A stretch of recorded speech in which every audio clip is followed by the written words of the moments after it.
week's studio vlog. So I'm starting this a little late because our schedule got a little off last week. So it's currently Thursday and I've pretty much spent my whole day today trying to get the first 24 of my ice cream animal collection worked on and in the oven. They're actually baking right now. So I haven't filmed a lot of it because sometimes, you know, when you're like really getting into getting something done, you don't want to stop and like try to record it. You just want to like make sure it gets done well. So that's what I've been working on so far this week. I'll show you them soon because they're coming together. And then after I work on the 24 I just need to do 4 more that are going to be a little different than the first 24. Like I want to do some that are like orange creamsicle themed rather than just standard ice cream, and then do some that are soft serve.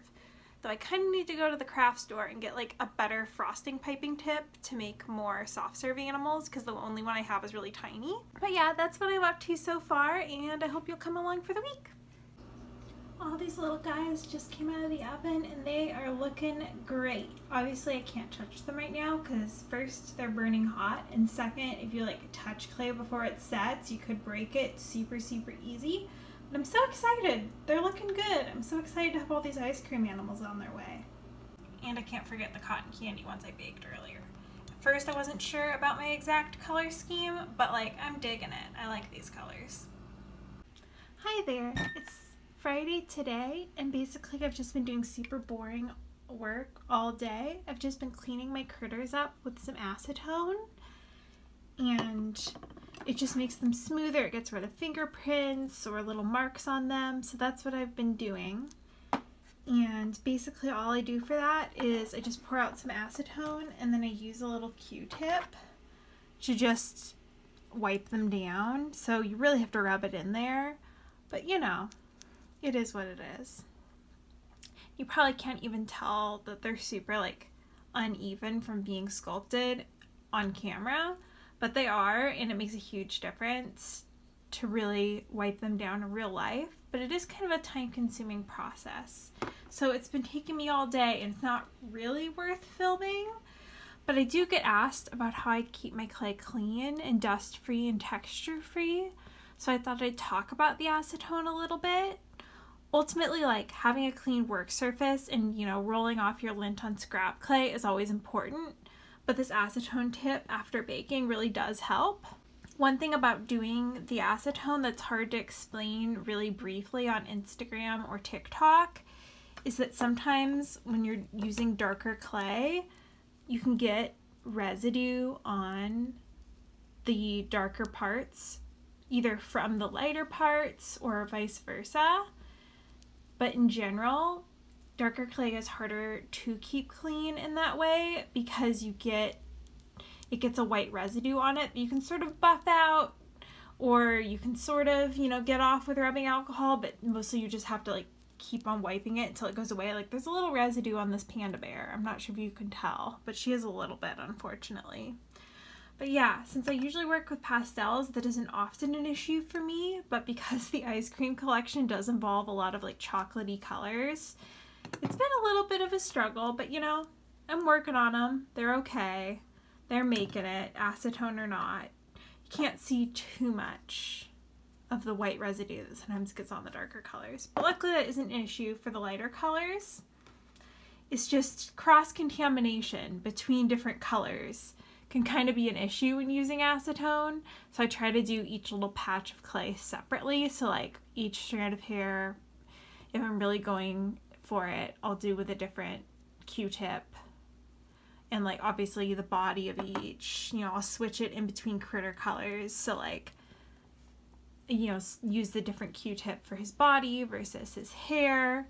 I can transfer Q-tips, like I can start the Q-tip on him and transfer it to him because he's the exact same color.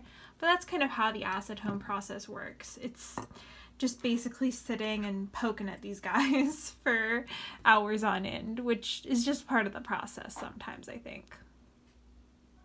Hi there! So it's Saturday today, and I restocked my shop this morning with the newest collection of rainbow animals, and people are really liking this week, so I'm super happy about that. And because it's a long weekend this weekend, they won't be able to be shipped out till Tuesday because the post office won't be open on Monday, but I'll ship them out then and that'll be fine. So what I got going on today is that for the ice cream animals I'm working on, they're almost all sculpted and baked except for 4 of them. So 2 of those 4 I've already done, and then for the last 2 I kind of need to go to the craft store and get a slightly larger like frosting piping tip to use for them, because I feel like the one I have is just a little bit too small for what I want to do. So I'm hoping that one of my local craft stores will have a frosting tip that's a better size for what I want to do. So I'll show you what's going on with that so I can explain better. And then I have to go to the craft store and get stuff for that.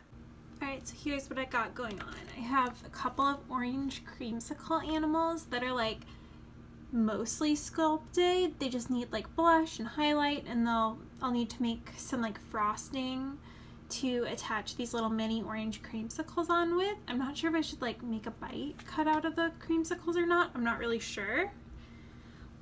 But the reason I need a larger piping tip is because the one I have, which is this one, which is my favorite, generally it's good for like putting the mini desserts on them, but for these ones I want to make swirls of ice cream like this, but I want them like big enough to be an impact on a piece this size, and like that's just not cutting it. Like that's not a satisfying swirl of ice cream. So I think if I get a slightly larger star tip, I will be able to get that effect. So hopefully I can find one that I like. Looking online, I just wasn't sure if any of the sizes quite did it, but I think if I go look at the craft store, I might be able to get a better image of like what I think may or may not work. And obviously, like if I can't find a big enough frosting tip, I can always make different animals for this collection. I only want like 2 of them in this soft serve style. But like it would be so nice to make those. I just think they'd be really cute. So I'm gonna make an attempt. But yeah, for now I think I'm gonna run out to the craft store and hopefully get some more of the supplies I need. It feels really weird like leaving the house again after 2020, but I'm fully vaccinated, and I've been fully vaccinated for like weeks and weeks now, and I'm just trying to get back into the swing of things and actually leaving my house. I'm like not used to it because I work from home and I've been at home the whole time, but I think it's good for me to like get back out and do it again because I'm really just shy. So being out with people like doing things feels really weird. I'm like still gonna obviously like wear a mask and things even though I'm vaccinated, but even with all that, it just feels real weird. But sometimes there's things you can get in person at the craft store that it's harder to like get the vibe of online, so I'm kind of excited for that. Hi there, so I'm back from my craft shopping and I thought I'd do a little craft haul of the things I got while I was out. So let me show you real quick. So the main thing I went out for is bigger frosting tips. And so I got the Wilton size 18 and size 21, and I'm hoping between the 2 of these, one of them will be the right star size to make the pieces I want to make, so we'll have to check on that. And then obviously with the clay shortage, like I do every single time I go to the craft store, I looked for clay, and actually they had some in stock. And when I tell you, I nearly screamed. They had Sculpey Primo in the 8-ounce brick in stock. I was so excited. I was like, it's like the main thing I sculpted. They use more white clay than absolutely anything else. So the fact that I was able to get some of these was amazing. And then I was also able to get a few colors. They had raw sienna in stock, which I needed and have been rationing out. Like I've been saying this whole vlog that I have had no brown, so this is super exciting. And then they also had yellow Primo and green, both of which I use pretty often. On top of getting the clay, which was like the most exciting part, obviously, because I need it for my job, I bought a couple of just like very plain white t-shirts, just like basic to practice tie-dyeing and screen printing on. So I got a couple of those, and I'm hoping I'm going to practice on them. They're not like particularly nice or anything, and actually, like, you know how sometimes you notice when you're like in line that something has a smudge on it and you just buy it anyway because you're embarrassed? That was me. So Hopefully that will wash out. If not, I'm gonna tie-dye them, and they're just samples for my own practice, so it's not a big deal. And then I got a couple of little squirty bottles for tie-dye, because in my past few attempts I've just been using mason jars and it drips everywhere and it's a mess, and so I thought, let's like get a couple of these so I have something to do the tie-dyeing with that isn't so messy. So yeah, I'm excited to use all that new stuff. I'm glad I was able to get clay. Low-key tempted to go back on Monday if the stores aren't closed for the holiday and get even more clay, because Lord knows I need it. Alright, so an attempt is going to be made to use these new ones and see if any of them have a better size.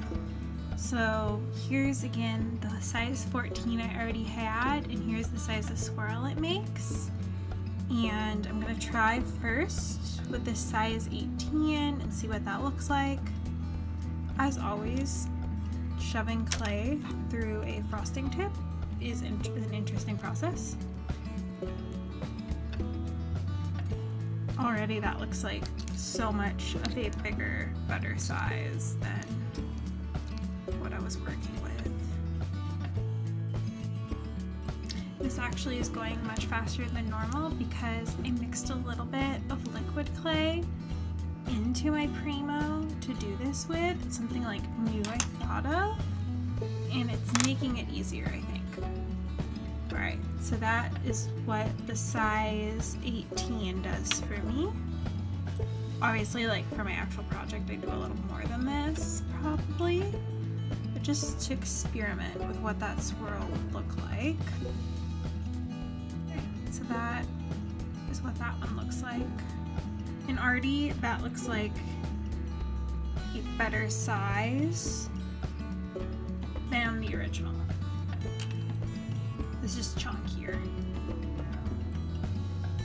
And I'll try the size 21, see if we can't get it even better.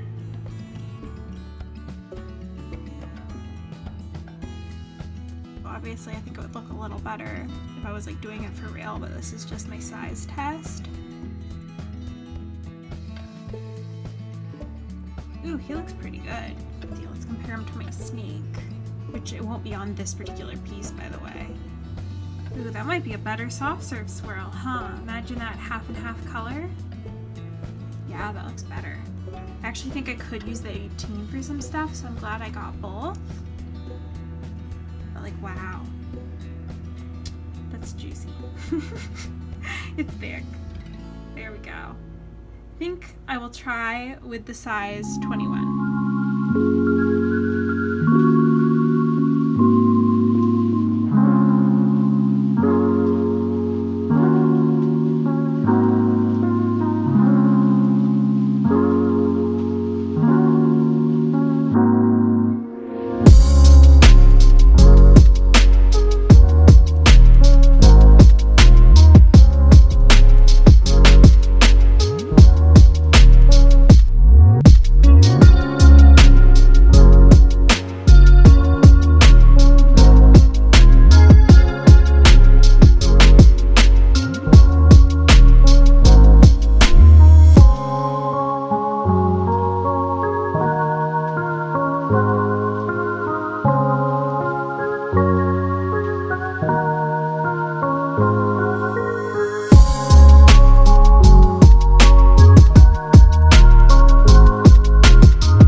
What this looks like.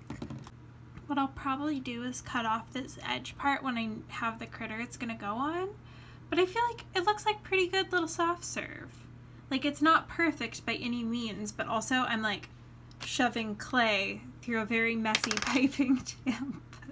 So like it's not gonna be perfect, and like using a broken piece of an old X-Acto knife to do it, like it's not ideal, but I think it will be cute. I'm glad I'm not doing too many of them because this is a new technique for me, and I'm hoping it will make like a cute little hat for some of these little critters. So I'm not sure if I'm just gonna do like the chocolate and vanilla. I might do one in a strawberry and vanilla color, but I haven't decided yet.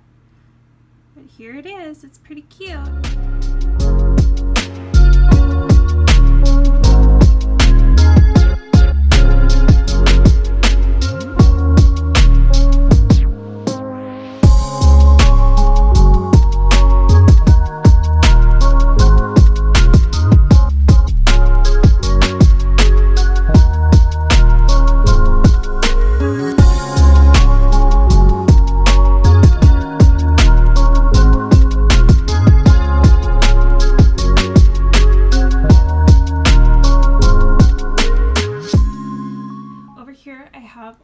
Ice cream animals that are already baked and they've been cleaned, and they'll go in for a second bake just for touch-ups. But I'm really happy with like the color story of all the different ones. Like I'll give you a better view of it. So you can see I have all the different flavors and a couple of different animal types. And over here I have some turtles. They're just sitting on my planner. But I'm so happy with like how all the different colors look together, because I think they'll look really nice on my feed, and hopefully like different people will get the different ones and be able to have their favorite ice cream flavor for this collection. But yeah, if you'll notice, there isn't like a plain chocolate because I've really had a hard time getting brown polymer clay, so I kind of have to like conserve or at least ration the amount of brown clay I have left. So a lot of these ones that have like the brown veins, for instance, for like the chalk mint or the cookie dough or the cookies and cream, the brown I have is like mixed in with translucent to make it stretch a little farther, which is totally fine. I just can't go crazy with the brown when I can't get my hands on tons of it during the clay shortage. But, you know, overall, I actually think it's a blessing in disguise, because really I think it's made me use more bright colors and get this ice cream collection really like varied and fun. So I think it will be fun for my feed. So here's the hoping.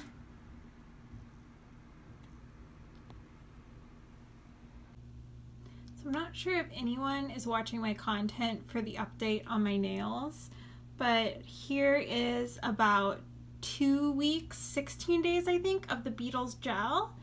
And in some areas you can tell it's starting to lift a little, and so I'll have to take it off. And with both my experiences so far with using this polish, that has been what's happened. At about like 2.5 weeks, it started to peel a little bit, nothing terrible. This is a super thin layer, and in the past I did a super thick layer, so I'm seeing like a thinner layer of polish is better, specifically for removal. So let me explain that a little more. So with the removal, like I was saying, I've been using these gels for a little over a month now, and I've done them really thick and I've done them really thin, and I haven't taken off the thin layer yet, so we'll have to see how removable for that is. But when I did a thicker layer of gel, the soak off was terrible.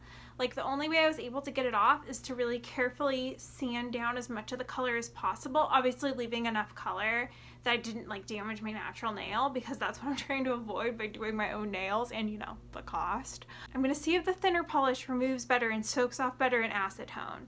But like removing these was just like honestly terrible, but like the polish is so good that like it almost makes up for the fact that removal is terrible. But for me, the whole tinfoil thing did not work for me. It was sharp and uncomfortable. And so what I ended up doing is that after I sanded off the top layers, I just dunked my whole hands in a bottle of like nail polish remover, like a little tub of it that had been warmed up a little bit, like by putting it in another container and soaking it off that way, and then gently pushing it off worked the best for me. So like Beetles gel, it stays on really well for me, but that also means it's really hard to get off. So it's kind of a trade-off. I'm still like on this nail polish journey, which sounds crazy, but like I don't have a lot going on. This apparently is the fun activity in my life. Alright, so for these shirts, I'm actually gonna pre-wash them because they're 100% cotton, and whatever finishing chemicals are on them from being made I want to get rid of. And they need to be wet to tie-dye anyway, so maybe I will do that, time allowing. But I'll get that started since I'm doing my laundries anyway. Right, hello and welcome to my kitchen. If you can hear my dog eating her Kong, I'm sorry, but it's her food time. So I'm gonna try in for some tie-dyeing since I got these shirts all wet.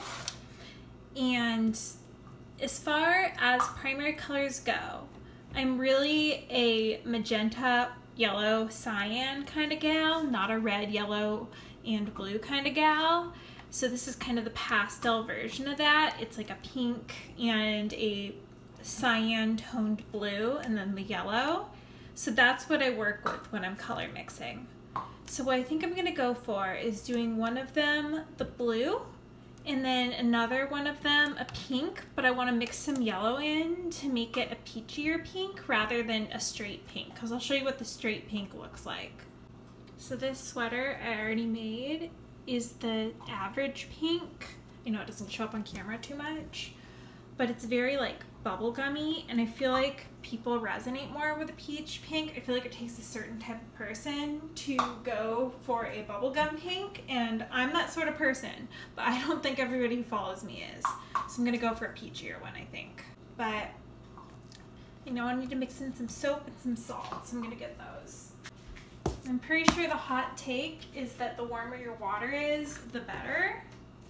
So I'm just gonna use Morton iodized and random dish soap, because that's what I have. And now that I'm looking at these bottles, I'm like, wow, they are baby tiny. Alright, so I think I'm gonna boil water in my tea kettle, because I think that will get me the best results. The warmer the water, the better. Right, so while my water boils, I think I'm gonna scrunch it up in this. This is just like a turkey roaster pan, and I found that's like the least messy way of tie-dyeing is to just like put it in the turkey roaster pan, and when you're done with the turkey roaster pan, you can just wash it out and then save it for the next time you tie-dye. But I just scrunch them up really tight, and then we'll tie-dye on each side. And I haven't done this on t-shirts yet, but I have done it on sweatshirts, and it's always worked really well for sweatshirts. So there he is, that he's scrunched. I think I'm going to do this one in a peachy pink, and then I have a size large that I think I'm going to do in the turquoise color.